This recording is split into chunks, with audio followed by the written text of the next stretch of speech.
Thank you for being here tonight, folks. Some of you, this might be your first night, and you'll maybe have access to the DVDs they've been taking or whatever. Check with the church group here, because every program has been completely different.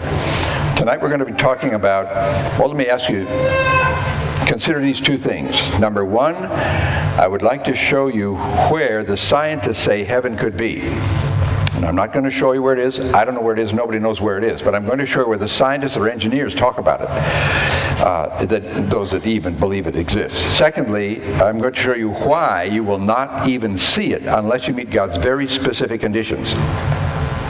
Now for that first statement, where could it be? Well, people are interested these days with space travel and all. They're coming up to us all the time saying, hey, you think we're going to bump into heaven up there somewhere? In fact, this famous Russian cosmonaut, Yuri Gagarin, he spent 5 days up in space. First man to spend 5 days in space. And he's down to Indonesia, a great big cocktail party that was thrown in his honor, and rightly so. He was going around the cocktail party, though, saying, I spent 5 days up in space. I didn't see any God up there. And then somebody tapped him on the shoulder. Big headlines in the newspaper the next day, but they didn't report this. When the reporter tapped him on the shoulder, he said, if you would have stepped outside your capsule, you would have seen him very quickly, you know. They didn't report that. But the point is, where could it be? People are curious, obviously. What I'd like to show you is that it might be right around us, this other realm, we can't really call it another dimension, but it would act like it.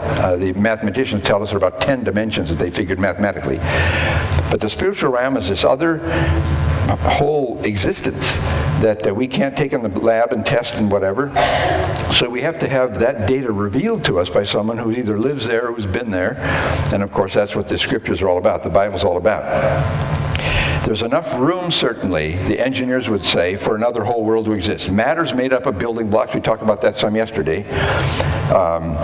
If the nucleus of an atom were enlarged to the size of an orange, the nearest orbital shell for the first electron cloud would be over 2,000 miles away. So you can see that matter is mostly empty space. There's enough room in my body. There's enough room in this floor. I should go sliding right through the floor.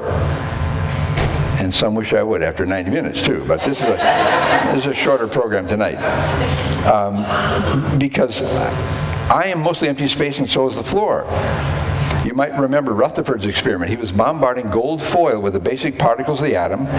Most of those particles went right through the foil, but every once in a while something hit something hard in that heavy metal and would ricochet back and hit the detectors, but most of the particles went right through. Even something as dense as gold is mostly empty space.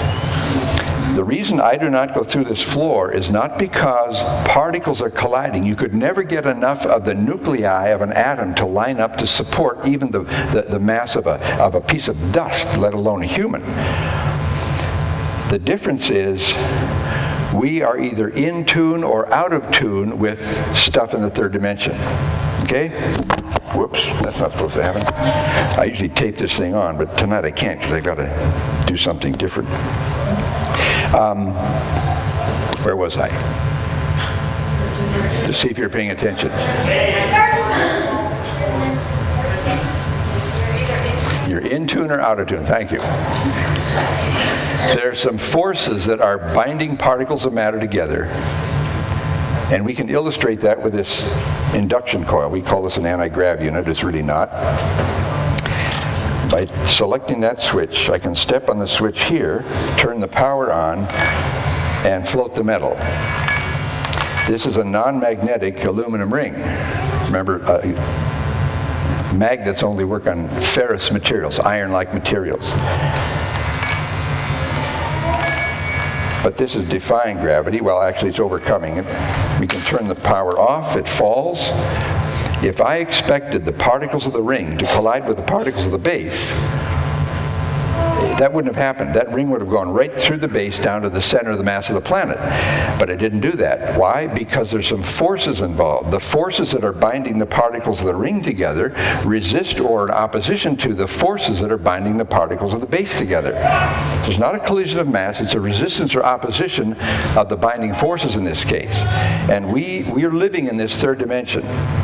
So, and since you are made, and we're made in God's image, intellect, emotion, and will, our spirit, what is our essence, what we really are, lives inside of this machine, this carbon-based upright bipedal bag of ambulatory protoplasm.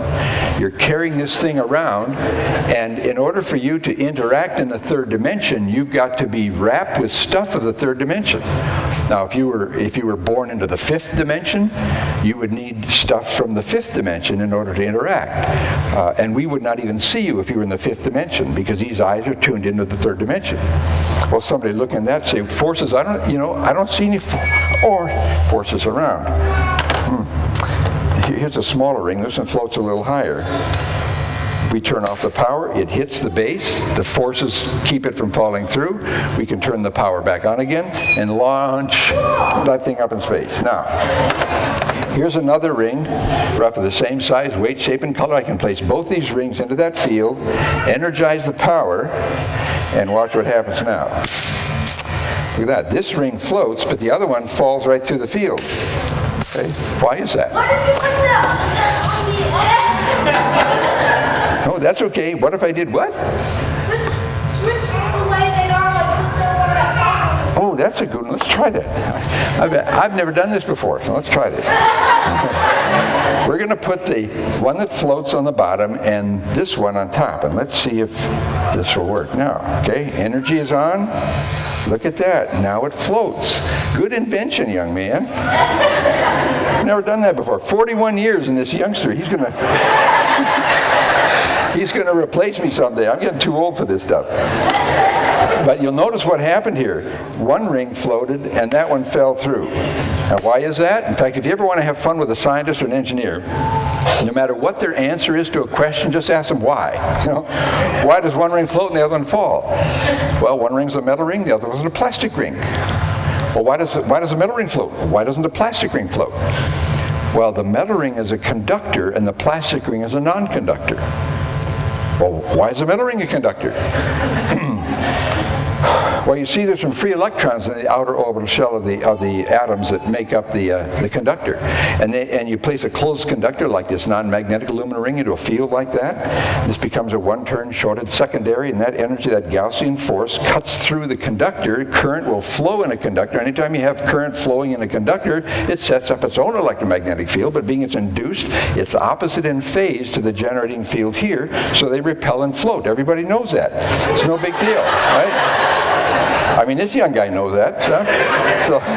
But am I turning off gravity or something? I'm not turning it off. I'm using another force that can oppose the effect of gravity because that force is in tune with the conductor. Okay? Now, we can do a lot of interesting things with stuff like this. For example, last night we talked about recording devices and how you can take forces, these magnetic or electromagnetic field, and actually alter the shape and the position of the domains, the magnetic domains and things. And you can make a record or recording on tape. Now, this is an old-fashioned thing. They don't probably use these anymore. You can make records on things. When I was on that Ripley's Believe It or Not thing, and they put it on master tape so they could dub it down to DVD size and such. And, I get friendly with the engineers and ask them, would you guys send me a souvenir kind of that thing? Because it's not often you get a chance to do that. And a piece of tape came, and we got nice letters from Ted Turner and all these people, these execs, and they said, we estimate over 100 million people saw this record of your past life. It was the highest viewed cable television program in history, and they use it for advertising and all that stuff. Maybe you've seen it sometimes if you watch that show. I don't get cable at home. In fact, I don't even watch TV at home. But anyway, it's those commercials that mess everything up. But this is a record of my past life on this piece of plastic, this ribbon of rust. So if I had a record of my life on something, every time I've blown it and made a mess of things, and it's here, you know what God can do? He says he's going to wipe away the record. Wash it away, wash it clean. And we can illustrate that simply by holding this record. I mean, how would you like your life put up on a screen in front of everybody? Not me. But God says, you trust me and I'll take care of the record. In fact, he already has, because he had to die on the cross in our place. You put this thing up against this machine. This is a human record of something. And if I stepped on that switch, just like that, whoosh, randomized, erased, blanked out, completely forgiven, forgotten forever. God can do that. We don't have complicated records and ways of getting records of our thoughts, and things we've whispered when nobody else has been around. But God keeps track of all that stuff. Now, we can use things like this to illustrate energies, forces, things that we're in tune or out of tune with something. That's the whole key. If you are in tune with a power source, you will have it affecting you in some way. But if you're out of tune with it, the energy will just pass right through you. You won't even know it's there. We're not affected by magnetic fields at the energy levels that we deal with usually every day. If you want to tune in a particular radio station or a television station or whatever, you've got to adjust the electronic circuits in the unit, the receiver, so that they can be in tune with that energy wave of RF energy coming through the atmosphere.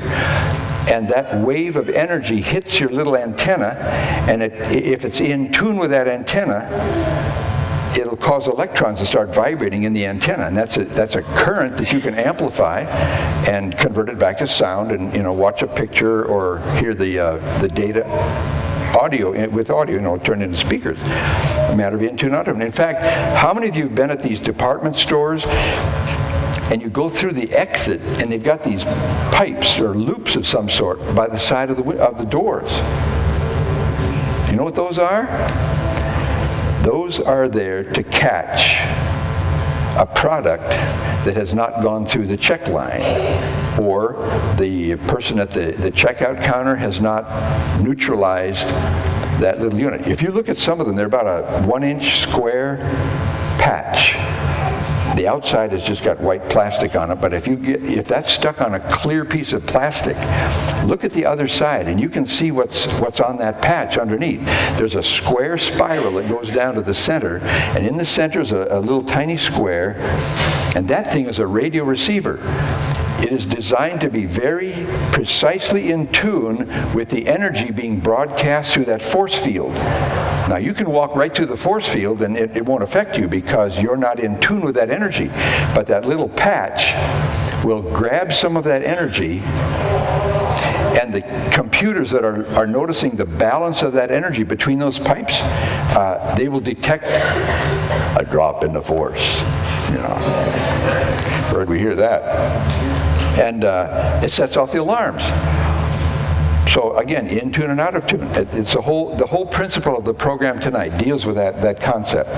If you're out of tune with something, the energy, you can't use the energy, it just passes you by. If you're in tune with something, you can pick up the data, you can watch the picture, you can use the energy to do work and all kinds of things, okay? Now, someone often asks, do you have a demonstration showing some material actually going through other material? I mean, how would you demonstrate something like that? Well, the only way we can do that is using this little device here. This is a 5-cell signal flashlight, World War II foxhole communicator, okay? Just pull the trigger and you can send Morse code with that thing. Light, technically it imparts momentum, but it acts like it has mass. Now, under certain conditions, and it's a paradox because it acts like a particle and a wave at the same time. Photoelectric effect is when they said, well, this has got to be a particle because it knocks electrons out of the orbits for the solar cells. But yet it's propagated like a wave, so nobody can explain that yet. But it has enough mass to it that every square mile of the Earth's surface being hit with sunlight is being pushed with 2.5 pounds of pressure from the light.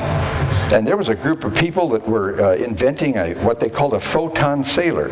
And this thing was going to be launched into space, and I have a 1-mile square sail made out of this super thin saran wrap that has aluminum evaporated onto it and onto the sheet, like a Mylar balloon kind of, only a lot thinner. And the pressure from the sunlight would blow against this sail, and this thing was going to get pushed all the way to the moon and take pictures from the dark side and all that. And whoever made the first trip and beat everybody else, you'd have some kind of prize. But I didn't hear if anybody ever did that.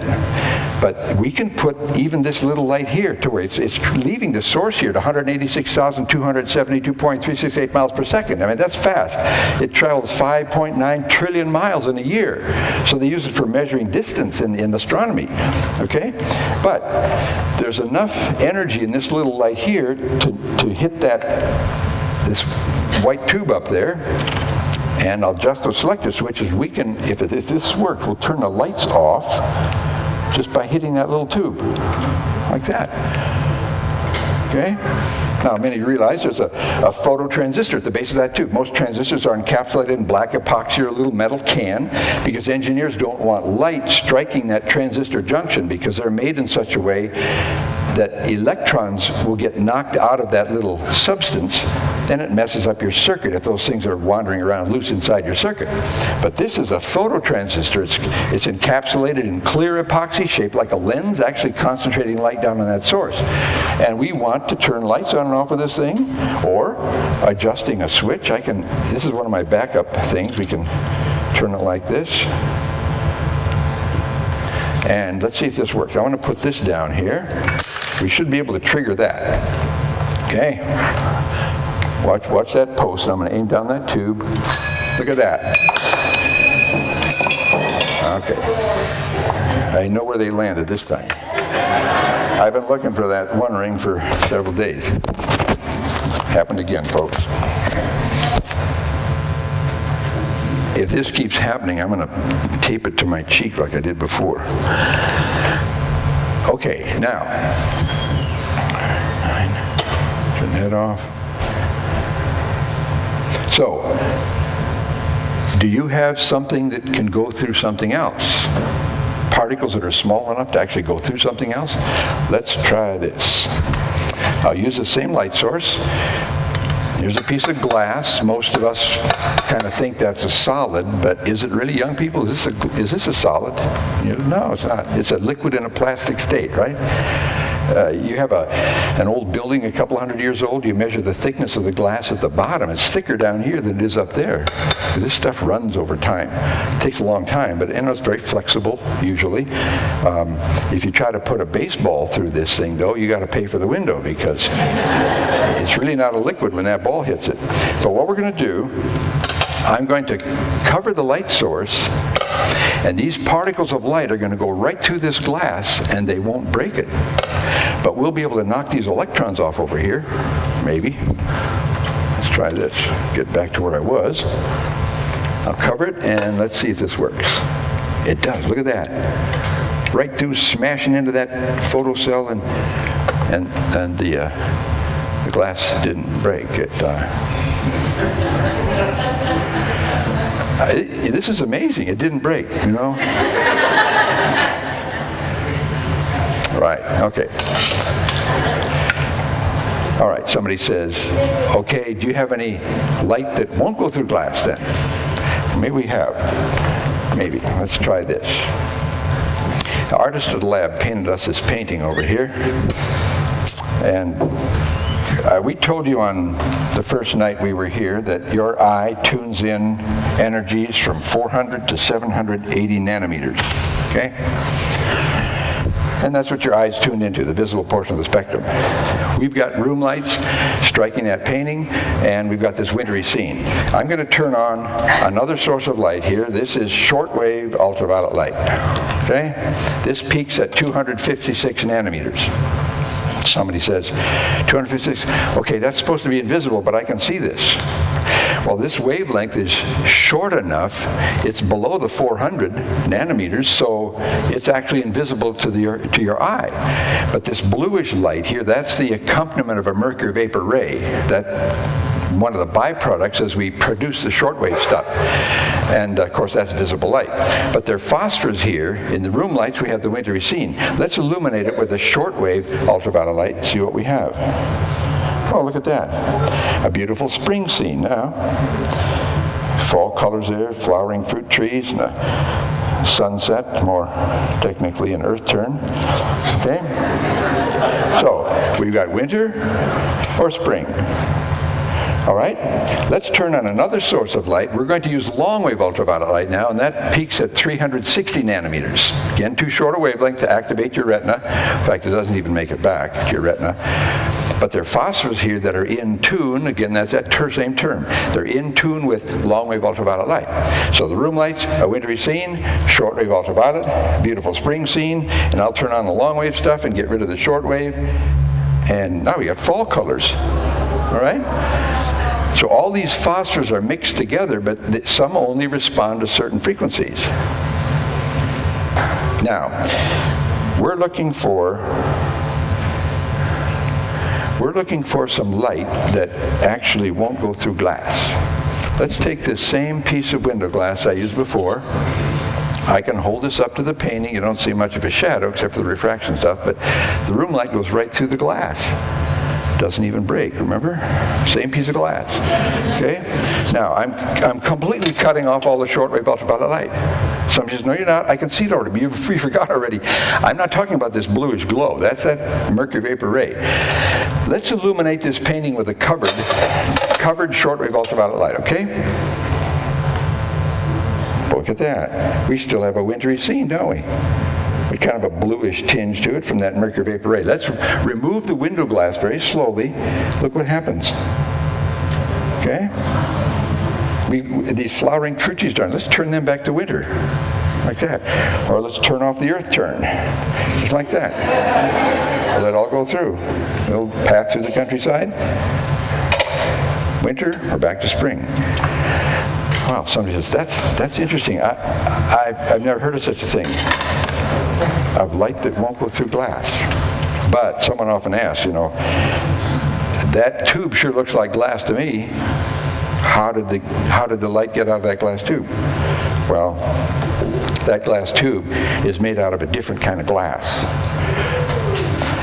That window glass that we have is what we would call silicon glass, made out of silicon sand.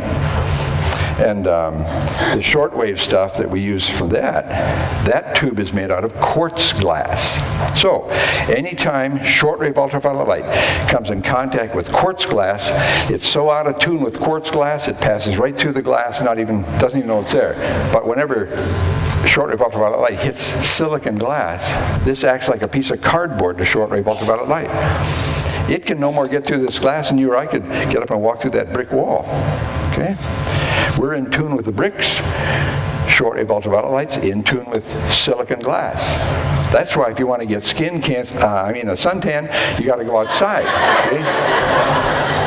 Got to go outside to get that stuff.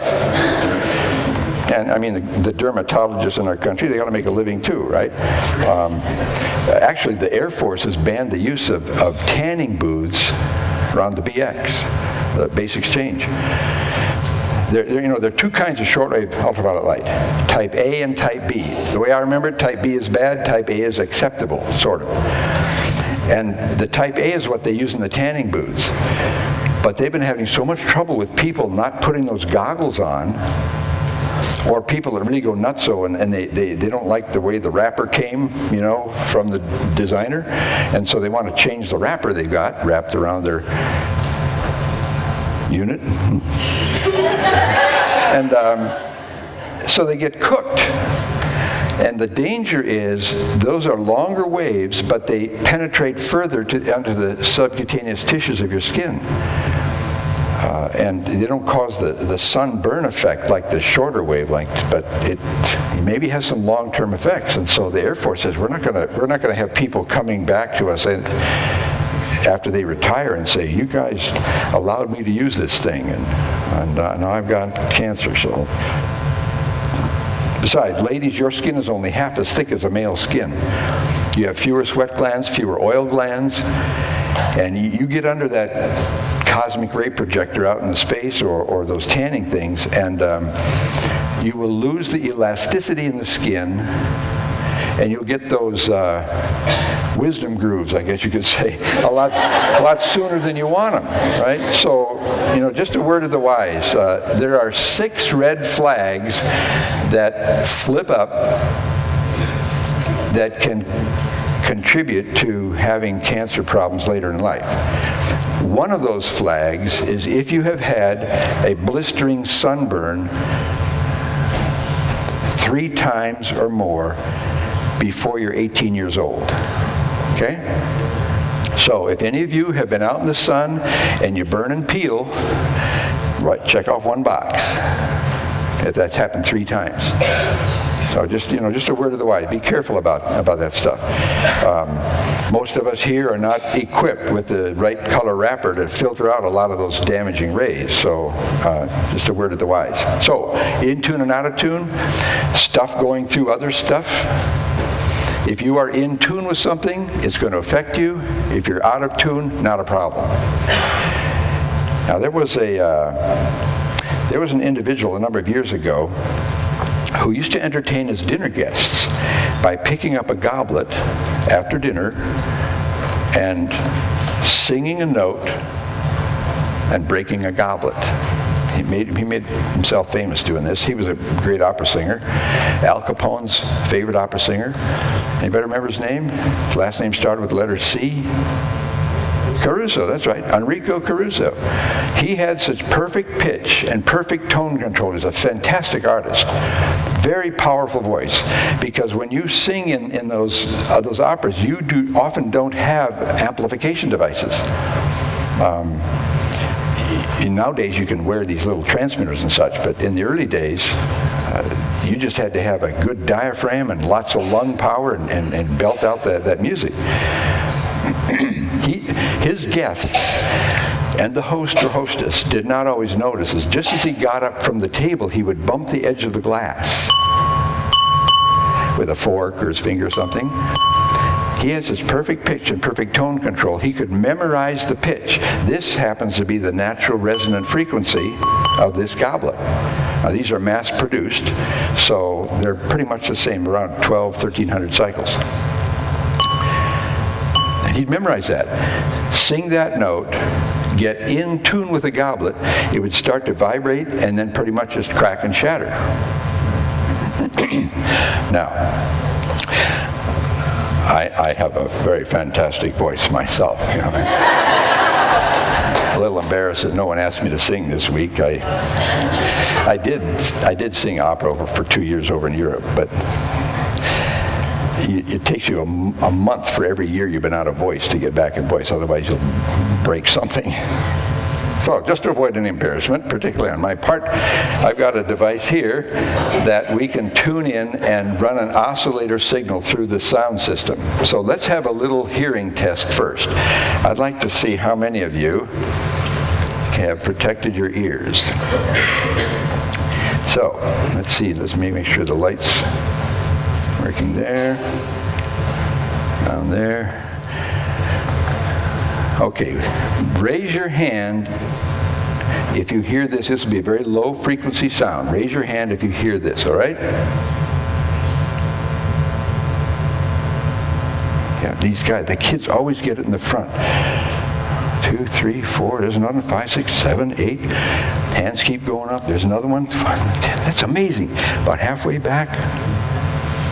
Oh, astounding. Astounding. Another one. I haven't turned it on yet. What's happening here? No, I'm just yanking your chain, guys. I'm just teasing you, okay? You were listening to the air conditioner running or something going on, so don't feel bad. And I just pretend like I turned the thing. Okay, this time I'm really going to turn it on. Let's find the signal here. And this one here. Listen carefully. Hear that rumble? Okay. Now, every room, has particular dimensions to it, but you can generate a sound wave that might happen to hit one of the natural resonant frequencies in the room. And when you do that, it feels like you're underwater, pressure on your ears, like your ears are plugged. That's because the sound wave is perfectly matched for the room, and it's just slamming back and forth against the walls at its maximum power. So let's scan the audio spectrum and see if we can find some of the different frequencies that are in tune with this room, all right? Listen carefully, and we'll bring up the frequency.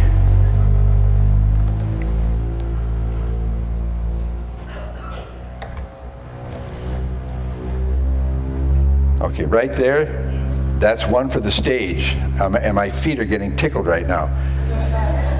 And maybe the pews are starting to vibrate or something there. We can get you to all stand up real fast here in a minute. Volunteer. Let's find another. That one's a little on my ears. I feel that a little bit. There's another one. That's one I really feel. Another one for the stage.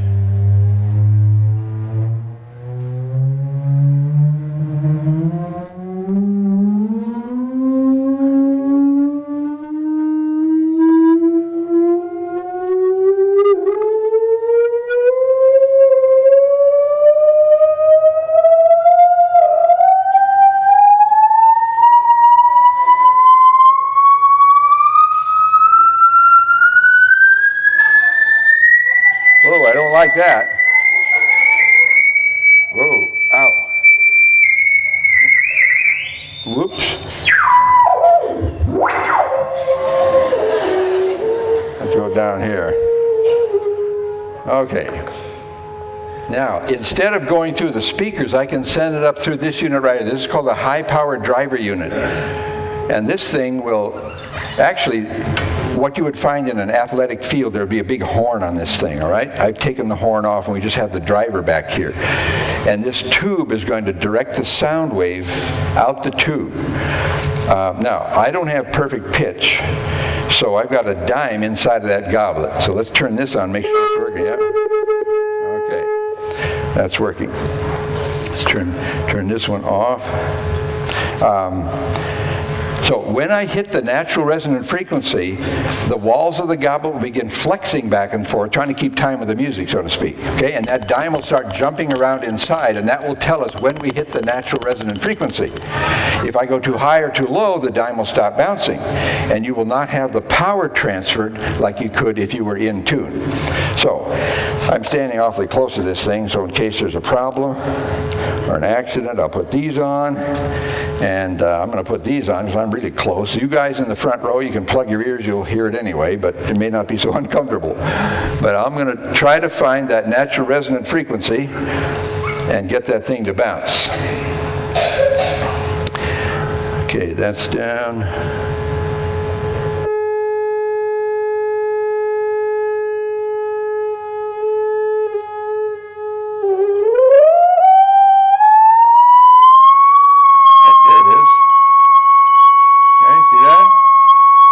Too high, it stops bouncing. Just try to get it right on again.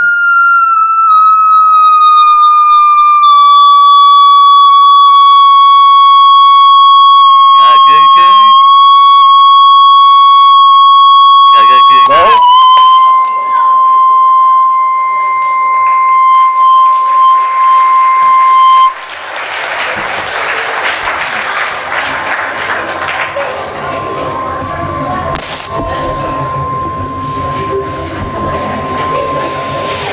There goes 49 cents.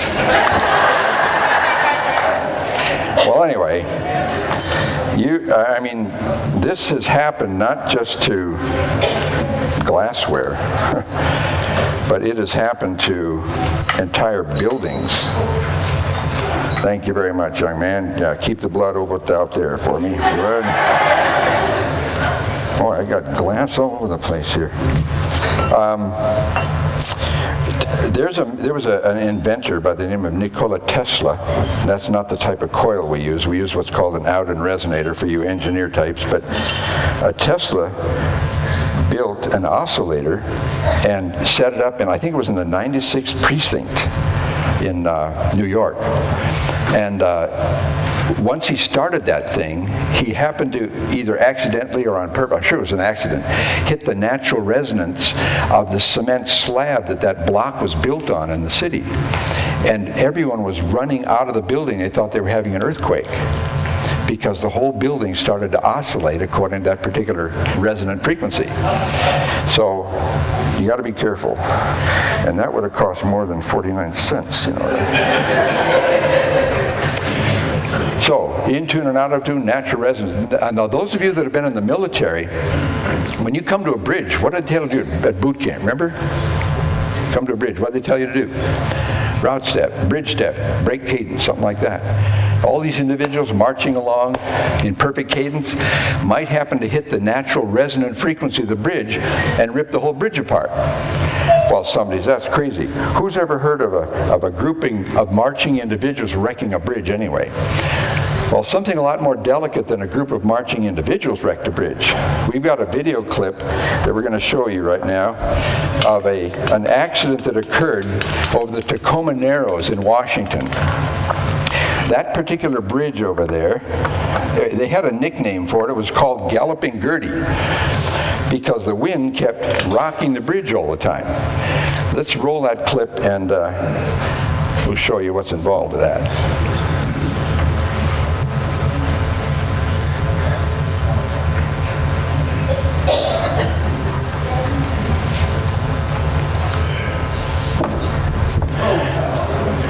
Okay, look at the tree at the bottom of the picture. That tree is hardly moving at all.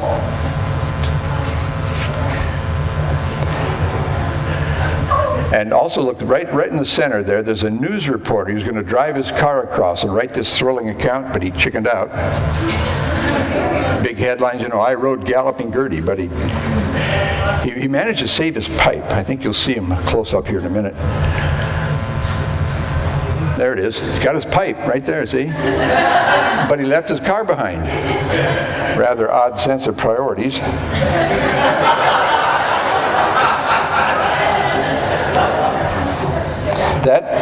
Over 60-mile-an-hour winds were going through this gorge before.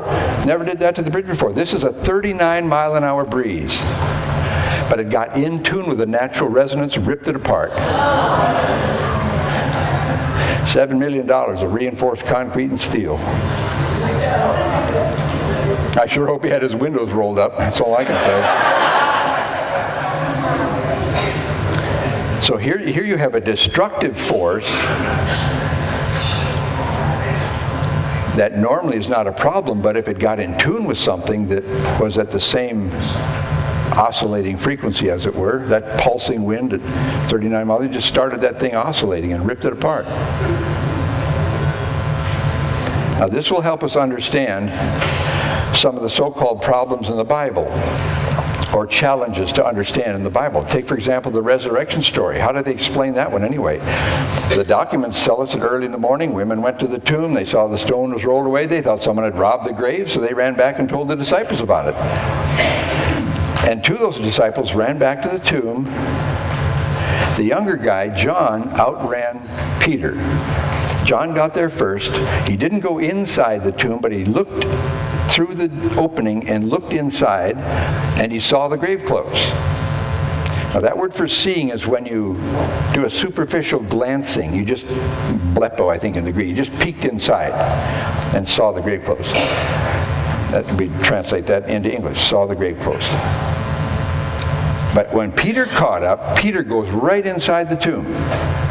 And Peter looked around and he saw the grave clothes as well. And he saw the napkin rolled up in a place by itself. This thing they often put over the head and the face, and the strap under the jaw to keep the jaw from sagging open. And it would probably keep your microphone in place too if I had a strap like that. So, but that word for seeing is used when a scientist or a doctor or a teacher, someone is staring at something with an analytical gaze, trying to figure out the significance of what they're looking at. So it's not just a simple glance like the Apostle John, but Peter was staring at this. He saw the napkin rolled up. He saw the grave clothes. Now maybe he called out to John, "Hey John, there's no body in here." And John goes inside, and he saw and he believed, we're told. What did he believe? He believed that Jesus rose from the dead like he said he was going to. Well, what would he have seen that would have made him believe something like that? And besides, that word for seeing carries the connotation of seeing with comprehension or understanding. And we use it today. We're explaining something to somebody and we say, do you see what I mean? Oh yeah, now I see it, now I understand. So that's common usage today as well. But in those days, John saw the grave clothes undisturbed. And so did Peter. But John was realizing the significance of what he was looking at. They were undisturbed. Hollywood does a disservice to anybody who watches a movie that deals with that resurrection miracle. Because usually Hollywood will have the robes and the cloth just messed up on the altar or on the slab or whatever and hanging down over the edges. It's a mess. But that isn't what happened. He was buried according to the burial custom of the Jews, all right? And they did certain things and had a certain procedure for doing that. The body would be very carefully lowered, washed, transported to the gravesite, prepared for burial. In this case, they didn't have the modern embalming technique, so they would use two different kinds of spices in this case, and we're told what they were. One was myrrh, the other one is aloes. If we have any chemists here tonight, one's an aromatic hydrocarbon, the other one is a resinous-like plant extract from pulverized plant material. And when you mix the solvent with the plant material, you get a sticky, pitch-like gooey stuff. And they had 100 pounds of spice, all right? They would have brought it in big pots, had maybe a wooden spatula or something. They would scoop this stuff up and then smear some of that on the body. The legs would be put together, the hands either down at the side or across the chest. I know there's something called the Shroud of Turin, but the church has never claimed that's the actual burial cloth of Christ. Besides, there were 45 shrouds all found at the same time in the general area, known for its weaving factories.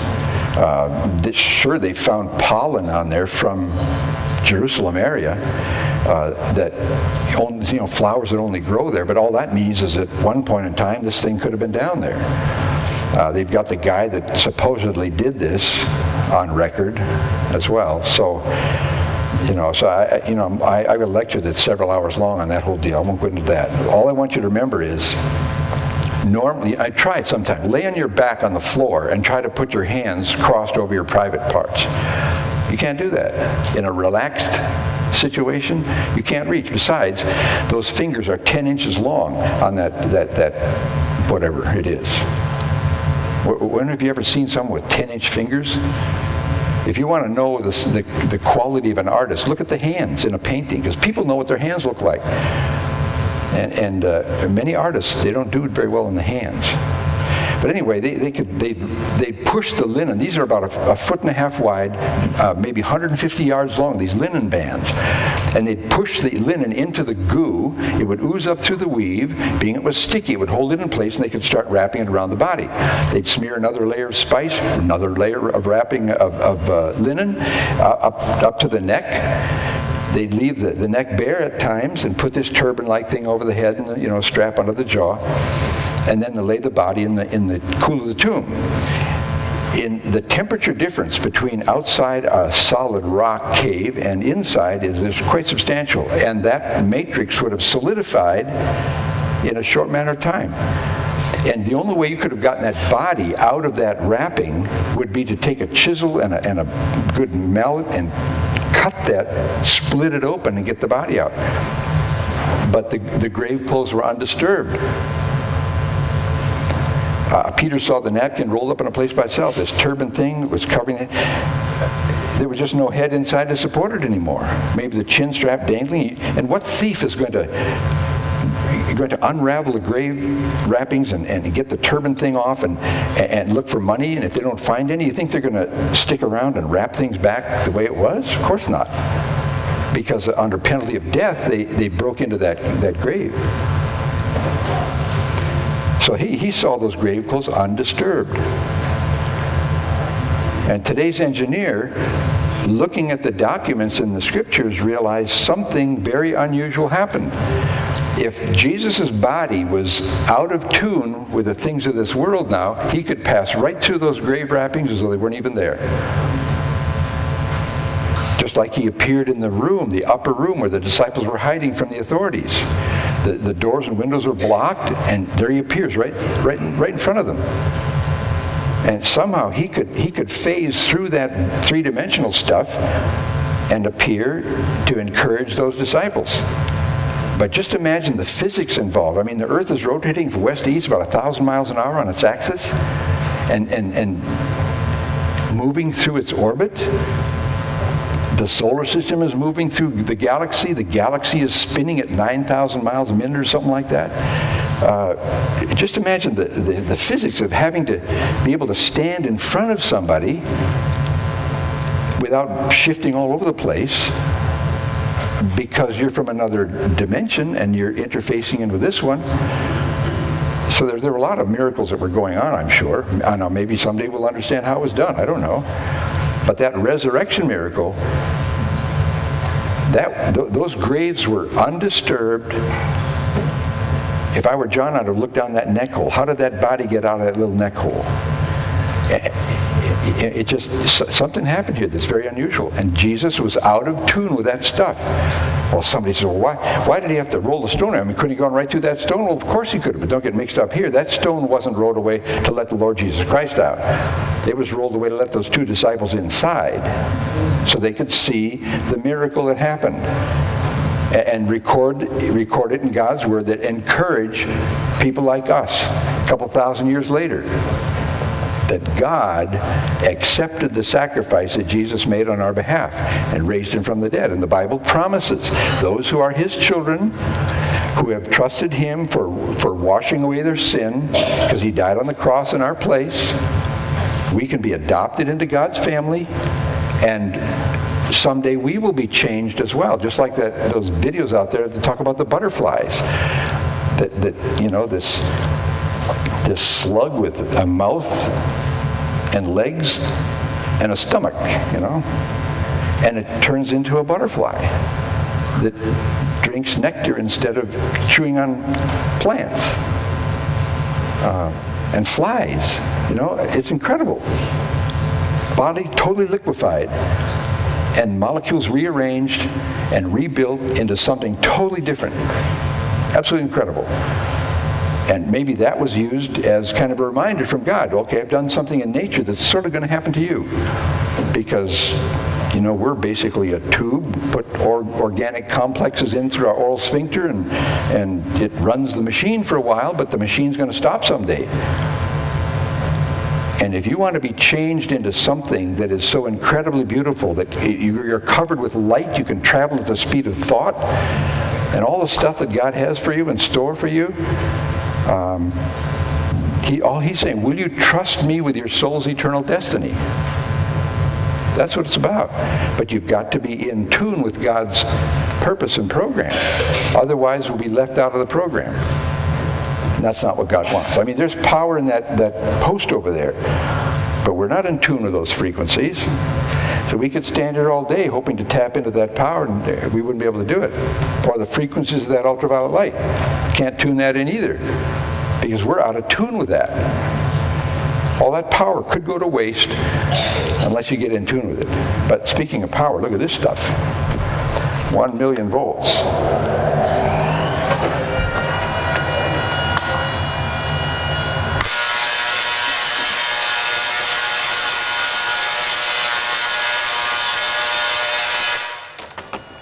Now, you know something, folks? If that were 60 cycle power and I stood up on that coil, it'd kill me just like that. Why? We happen to be in tune with 60 cycle power. That's why. And just remember, last time you had your finger up a light socket with the juice turned on, you know? That's a frequency we rattle at. But what I'm going to do, I'm going to take that 60 hertz alternating current, run through this rack. This rack is just called a converter. Somebody says, wait, convert. I heard about words like that. Conversion, convert. I don't like that word. Talk about something else. Well, that's a perfectly good word. An engineer would say, okay, I know what you're going to do. You're going to take the 60 cycle stuff and you're going to convert it to a different frequency that your body is out of tune with. And that's exactly what we're going to do. We're going to run this stuff through that rack. We'll pulse out about 25,000 volts, load it up into some caps, and then use a rotary spark gap to shock excite a parallel tuned resonant tank circuit. This is an out-in resonator. The primary and the secondary are tied in series, so it's like an auto transformer. And that energy is going to come out here, go right through. It's not inductively coupled like in a Tesla coil. There's enough amperage in here to kill everybody in this room. If we all held hands and I didn't pay my liability premiums, we'd be in trouble. But except for the hysteresis losses and the two induction transformers, there's a lot of iron. The bottom half of that thing is full of iron to step the power up. There'll be a lot of the current loss. We're using 20 amps on a leg here. 40 amps are going into the system, but we'll probably only get maybe 1 amp or 2 amps out here. It takes 30 milliamps to kill a person, 30 thousandths of an amp. So, that's not the issue here. We're changing the frequency. We're stepping the frequency up to 65,000 cycles. That's RF, radio frequency energy. I am out of tune with RF energy at that frequency. So that stuff just goes right through the body, and I'm out of tune with it. Now I need something to dump the heat energy from the wattage, okay? Because of the current load here. So I got a piece of wood back there, and it'll dump the energy, and the wood will get very hot, and the wood will burn. Now if I drop the wood, then the heat would affect me.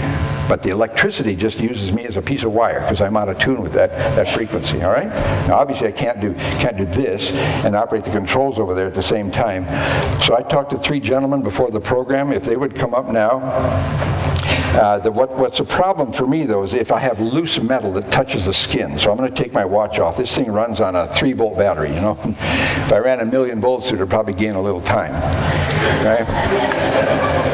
And let's put you in there's a complicated stuff you got to do, one step over, okay? Fred, if you come and stand in there, right back in there, and don't touch any metal and don't touch anything except the switch that you're going to be holding. Okay, you hold that one, and Pastor back over here. You're in the safest place to be, right over here. That's your switch. Okay. Now, I need all 3 of you to turn this thing on in the proper sequence, and you may want to stand as far back as you can from this thing, because this can't move, okay? And you'll be handling controls here as well as that, all right? So you have main pan. Don't touch this, and don't touch this, okay? Why? Yeah, why? Here's your switch. Now that's insulated from the rest of the gears. So when I call for main power on, I want you to pull that up like that. And keep your hand on it so you don't have to find it in the dark. Okay? When we go through the other controls, when I yell off, you throw that back down. Okay? So you got main power on, and then when I yell off, you turn it off. You've got multiple commands here. The first one, I want you to hit safety. So when I call for safety, reach over here, push number 4. Okay? This is the interface computer for the space shuttle that I bought for 10 cents on a dollar. So let's hope it works. Okay? And then I'm going to call for you to arm the system. And when I ask you to arm it, then you pull that trigger. And it's a strong spring on there, so hold it in tight and don't let it go until I yell off after the ride. Okay? Okay? And then I'm going to call for lights. When I call for lights, so you got 3 things to remember. Just push number 2, and that'll turn the lights off. And this thing down here will help me if I got to see something. In fact, let's bring up the light level just a little bit, so in case there's a problem. A little more. Okay, I think that'll be all right. I can see the stage 4 here. So, and then when I yell off, you're going to be letting go of that switch. You're going to be pushing 2 and pushing 4, just reversing the sequence, okay? And Pastor, you have the fire control. So don't touch anything except the switch. Now when I yell fire, I want you to squeeze that trigger and hold it in throughout the discharge. Okay? When I yell off, you let go of that, and it'll be, I don't know, it depends on how fun the ride is. Maybe maybe 1 or 2 seconds, maybe 10 or 15. I don't know yet, because I haven't been here a while. So you got main power on, and then safety, arm, and lights. And then you've got the fire control. And when I yell off, everybody's going to reverse in their thing. Now, I need all three of you to turn this on in the proper sequence. The computer's going to monitor you because I don't trust humans. Okay? Now, I got to get kind of out of the way here. So I'm going to turn my mic off just to make sure you guys can hear me.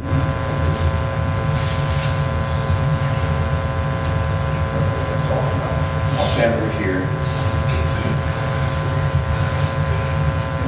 Test run. Okay,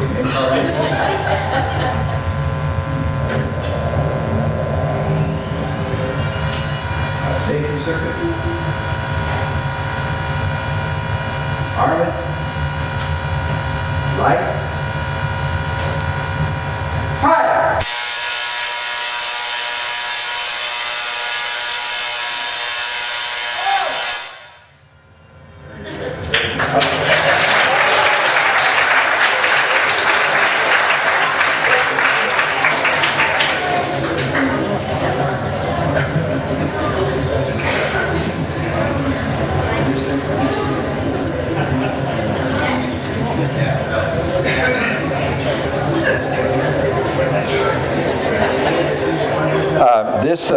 This perfect electrocution outfit, so I'm going to take this control system off. The real problem is if you've got loose metal, if I had dog tags on or something, I take those off when I'm with the military. This dish is just here to raise the discharge point high enough so the sparks don't go down to the floor and cause problems. So I'll take that off. And my belt's okay, it's not up against my skin, but this has got to come off or I have to buy them a new receiver. And man, these things must cost $12.95 or at least anyway.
My valet.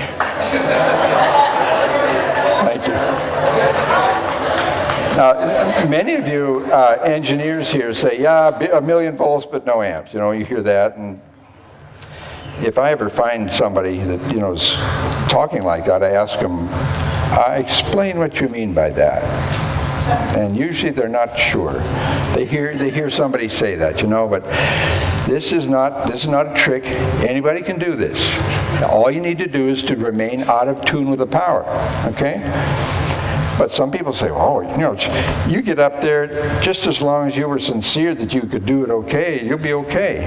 But if I got up in this coil and did it wrong, though I sincerely thought I'd done it right, I'd be just as dead as if I were insincere, right? It really doesn't matter. Machines don't care. They can't read your mind or whatever. In fact, How many of you believe me when I say that you could get up on this thing and take that ride?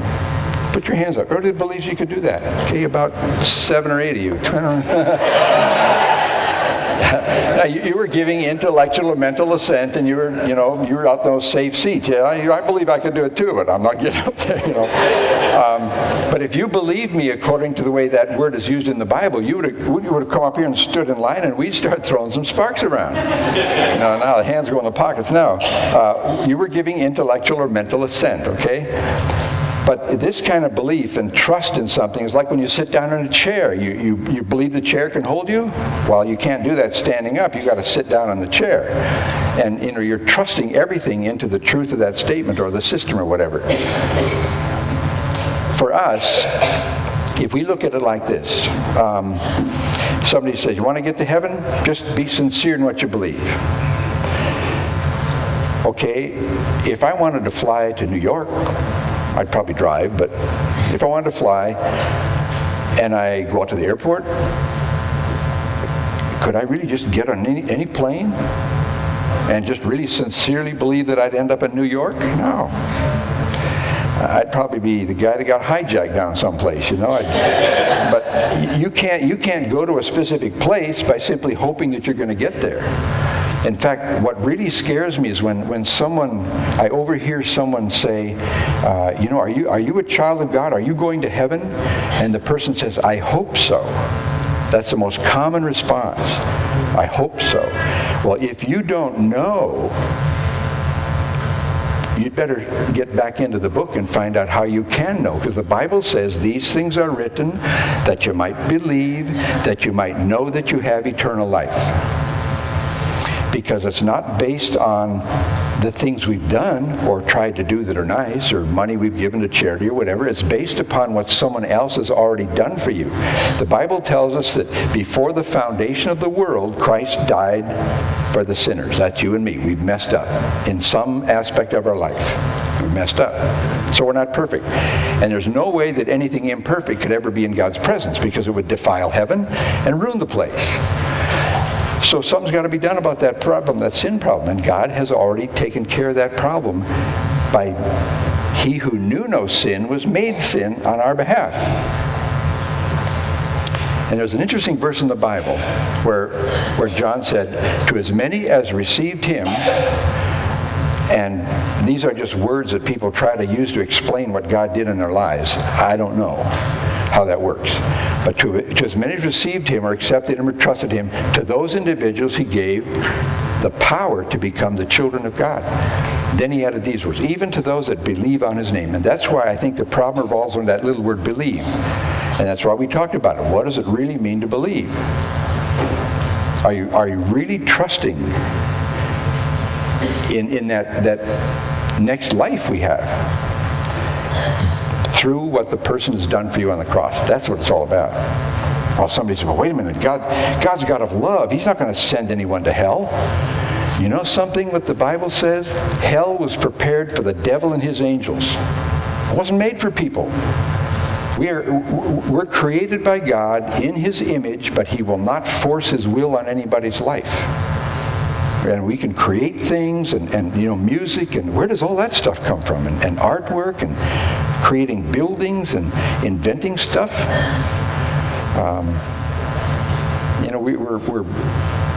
We're acting like we can manipulate matter and turn it into something else, That stuff doesn't just happen.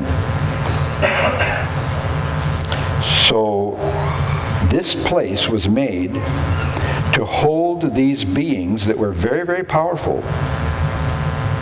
And those that rebelled against God and His program, this was made for them, to keep them away from us, and they'll never bother us again someday. Right now they've got kind of a long leash on them. And God can use them to test people to see, are you really believing what I promised you or not? And, disasters happen. Some of that stuff is caused by just living in a world that's falling apart. Second law of entropy and such. A law of thermodynamics and entropy. But other times, the scriptures have revealed that there are actual beings behind some of these disasters to try to hurt people. And there's going to be a place that's called hell that was made for the devil and his angels. In fact, the Bible says God is not willing that any should perish, but that all should come in repentance back to him. That's another statement out of the Scriptures. Well, what part of that don't we understand? God's not willing that anyone should perish. So that means he doesn't want anybody to be separated from him. But he's taken a chance building people that can do what they want, I guess, but at a cost, serious cost. So I would encourage you, if you are not sure, if you've never responded to God's work in your life, the Bible says his Spirit's going to draw us to himself. So if a person is honestly looking for the truth, the Bible says, if you are even willing to do my will, Jesus says, I will show you the truth, whether it's of the truth or not. So there'll be people coming into your life, maybe programs like this, or television programs, or things you read, or music you listen to, or events in your life that cause such a serious disaster you really wonder if anybody cares. And people call out to God during those situations. And he will hear that and can change you into his child, make you a new creation. The Bible talks about it like that. And then someday this machine is going to slough off and you are going to be this free new creature in God's presence. And he's going to make a body for you that is fit for eternity, that can do some incredible things. And that's all sanctified imagination on my part, because I have no idea what's going to happen. But I do know I would rather believe someone who very clearly said he was deity, and the religious leaders tried to throw rocks at him to kill him because he was claiming to be God. I'd rather believe somebody that claimed that and then rose from the dead, because he's the only person, he's the only religious leader that ever rose from the dead. The grave is empty. You can go to all these other graves. You can bow down and worship these other people if you want.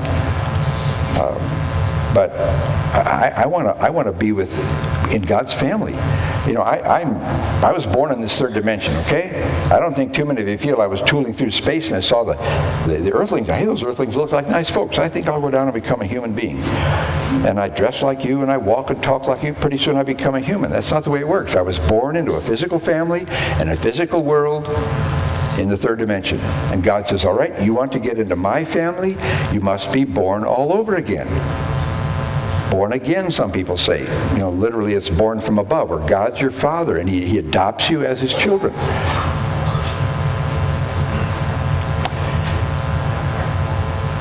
It's not complicated, but it's that step of faith of believing what God has said, trusting him.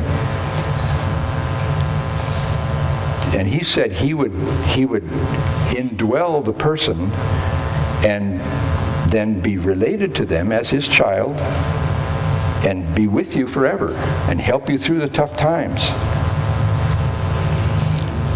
Somebody died for you and for me. And there's a true story that happened during the Civil War that I'd like to close with. This young boy was 15 years old. His name was Billy Lear. And he was orphaned because there was a terrible accident and his parents died. The neighbor family had 10 kids and one more wouldn't have mattered. And they adopted him, just an agreement between the husband and the wife and the kids. Let's bring Billy into our family. And he grew to love them. They were his new parents. And during that time in the Civil War, the officers were moving through the South and they were drafting some of the best shots, the people that were the best with shooting the meat for the family. They had to be very good shots. But it took about 15 seconds to reload those old black powder rifles. And I don't know of any animal that stands around waiting for you to reload if you miss the first time. They don't do that. So you'd better shoot and you'd better hit your family's dinner or they go hungry. And Billy Lear's dad was known for his accuracy, one of the best shots in the county. Billy was only 15. He'd learned to shoot, of course, as any young man would at that age, in that era. But he wasn't that good a shot. when those officers came through, Billy was old enough to be drafted into the war effort, and so was his father. And they had drafted his father as a sharpshooter, as an assassin. He was called a bushwhacker in those days. They had these men that would hide in the bushes, and then when the wagon trains would come down from the north, because the north was more industrialized than the south, and they'd get rid of the guides because they were traitors anyway, and take over the wagon train and use it for their own war effort. And the penalty for being caught as a bushwhacker was death by firing squad the next morning. Well, Billy was in the wrong place at the wrong time, and he was some kind of a supply person or something, and he got caught, and off to prison camp he went. And history tells us that half those prisoners died in prison camp, horrible conditions. So Billy's in this prison camp. And when the new prisoners were marched through, they'd go down to the gate and see if they could recognize anyone from their hometown. Ask about, are my barns still standing? What about my crops? And are the wife and kids okay? But anytime a bushwhacker was marched through, they were given a rousing cheer, this last encouragement they had, because they knew they'd be shot the next morning. And Billy goes down to the gate, and day after day, doesn't recognize anybody. And then one horrible day, his adopted father is marched through. And his father, Billy loved his father, and he knew that his adopted brothers and sisters needed their daddy after the war. And so Billy talked to the sergeant to see if he could speak with the commandant. And he granted the wish, and Billy goes and talks to the commandant and asks him if he would pardon his father, because they need their daddy after the war. And maybe the commandant had a friend die to an assassin's bullet. He said they were bushwhackers captured today. They're going to be bushwhackers shot tomorrow morning. And then Billy made this incredible request that this option of the law is still on the books, I'm told, down the south. Billy said, "Sir, would it be possible for me to exchange penalties with my adopted father? And he could assume my penalty, and I'll assume his penalty, because we're both here in the prison camp anyway." And the commandant, realized what this young guy was doing to try to save his father. And the commandant knew, okay, maybe he's going to get some mileage out of this, because this little guy, he's probably not going to survive prison camp anyway. He actually granted Billy Lear's request. And that next morning, Billy Lear was shot to death for something he never even did. And he died in his father's place. 15-year-old boy. And then his father, I'm told his father survived the prison camp, became a successful businessman. There's a small monument in a small southern town that's still there to this day, dedicated to Billy Lear, the man who died in my place. Now, Billy only had one life to give, and he exchanged it for his father's. But we're told the Lord, imagine, Jesus was of infinite value, and the Bible tells us he died for the world. In fact, Peter, in one of his writings in the Bible, he even died for those who deny him. That's incredible, that somebody would die for somebody that denies your existence or whatever. So that sin problem's taken care of. And then there are other theological issues here as to, what kind of, I don't know if you call them rewards or whatever, but what kind of a situation you end up with in the afterlife for what you've done in the body. That's a different issue.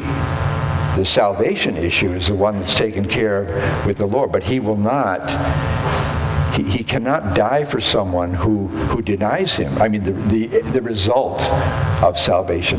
They haven't taken advantage of it. And they die in their sin of rejection and unbelief. So, for me, the most important thing in this life is to make sure that you understand that, we're messed up. Different levels of mess up, but we're messed up.